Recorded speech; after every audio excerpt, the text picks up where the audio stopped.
O dia 31 de outubro é o dia em que nos lembramos do grande movimento que surgiu no século XVI, quando o monge agostiniano Martinho Lutero, movido pelo Espírito e pela palavra, deu início a um movimento que mudou a história do cristianismo.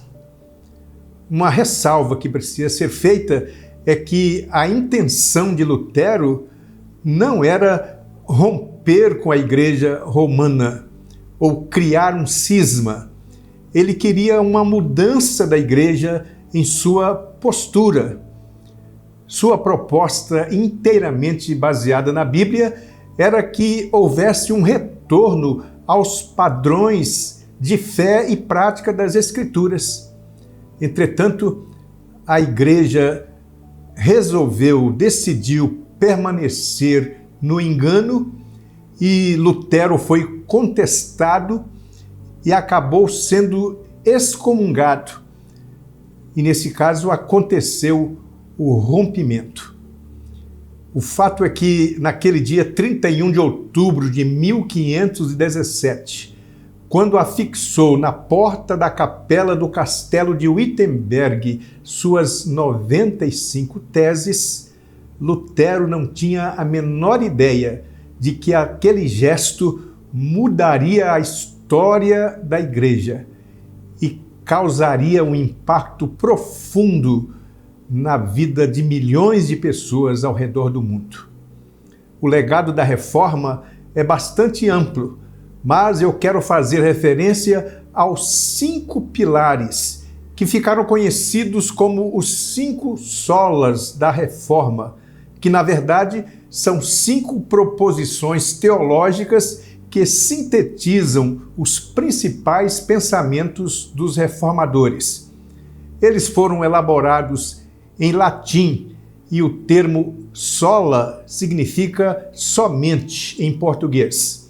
São eles: sola scriptura, sola fide, sola gratia, solus Christo e soli Deo gloria. Estas 5 proposições foram elaboradas em oposição aos ensinos da Igreja e estão baseadas na Bíblia. Então vejamos. Primeiro, sola scriptura, somente as Escrituras. O texto básico aqui é 2 Timóteo 3, 16 e 17.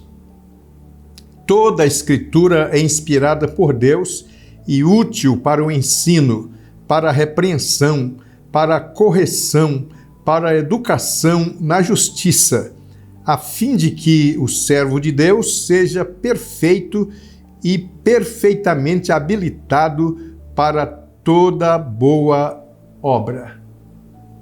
Com base nesse e em outros textos, os reformadores sustentaram que a Escritura é a única autoridade infalível dentro da Igreja. Está acima das autoridades dos credos e dos concílios. Os concílios são falíveis e a Igreja não tem a palavra final. A autoridade fundamental, segundo a qual a Igreja deve moldar sua fé, não é a opinião de pessoas, por mais ilustres que sejam.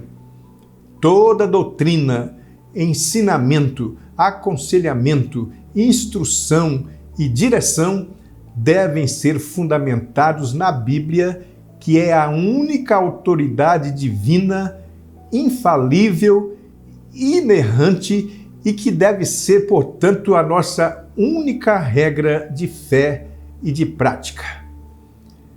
O segundo princípio é sola fide, somente a fé. Observe o que está escrito em Romanos 1,17. Porque a justiça de Deus se revela no Evangelho de fé em fé, como está escrito: o justo viverá pela fé.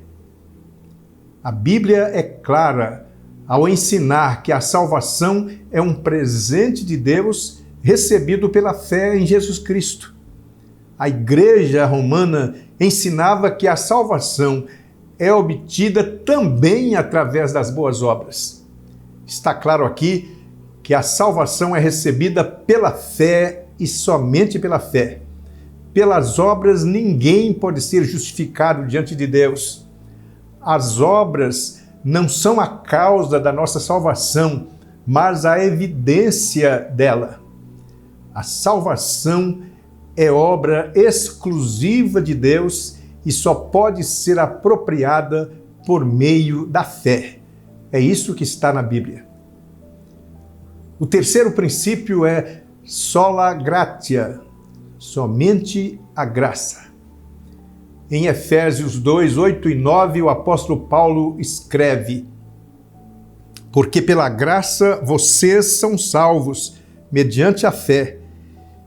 E isto não vem de vocês, é dom de Deus. Não vem de obras, para que ninguém se glorie. O que você e eu merecemos é a morte e o inferno. E não há nada que possamos fazer para mudar isso. Mas pela graça, alcançamos a misericórdia de Deus em Cristo Jesus e mesmo merecendo o inferno, ganhamos o direito de passar a eternidade no céu. A graça, portanto, é o favor imerecido de Deus, através da qual nós alcançamos o perdão e a salvação. O quarto princípio é solus Christus, somente Cristo. Em 1 Timóteo 2, 5 e 6, lemos: porque há um só Deus e um só mediador entre Deus e a humanidade, Cristo Jesus, homem, que deu a si mesmo em resgate por todos, testemunho que se deve dar em tempos oportunos. Somente Cristo é o verdadeiro e perfeito mediador entre Deus e os homens. Ele não é um redentor entre outros. Ele não é um salvador entre outros salvadores. O texto é claro, ele é o único mediador, é o único salvador que tomou o nosso lugar e morreu na cruz por nós. Portanto, segundo a palavra de Deus, só Jesus Cristo salva, só Jesus e somente Jesus. O quinto e último princípio é só lhe deu glória. A glória somente a Deus.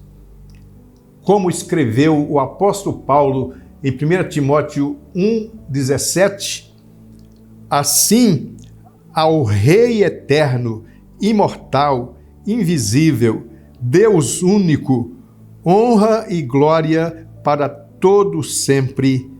Amém. Somente Deus merece toda a glória e toda a adoração, e Ele não divide sua glória com ninguém. Nós somos criados para glorificar a Deus e para honrá-lo, pois Ele é o único digno de adoração. Não devemos dar glória a ninguém ou a nada além de Deus. E este é o propósito sublime de nossa vida, como está escrito em Romanos 11, 36.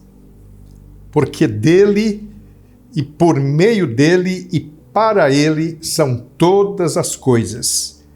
A ele seja a glória para sempre. Amém.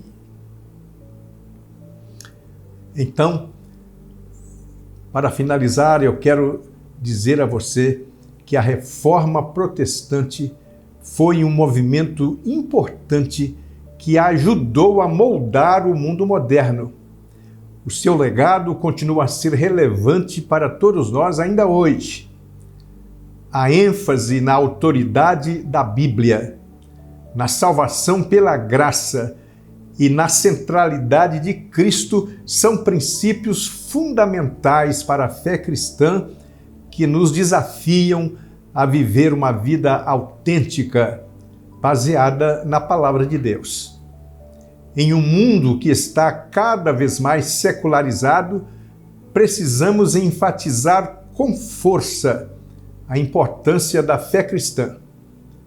Ela nos encoraja a voltar às Escrituras e colocar Cristo no centro de nossas vidas, para que possamos viver uma vida cristã com alegria e gratidão. Que o Senhor nos abençoe e nos ajude a entender isso.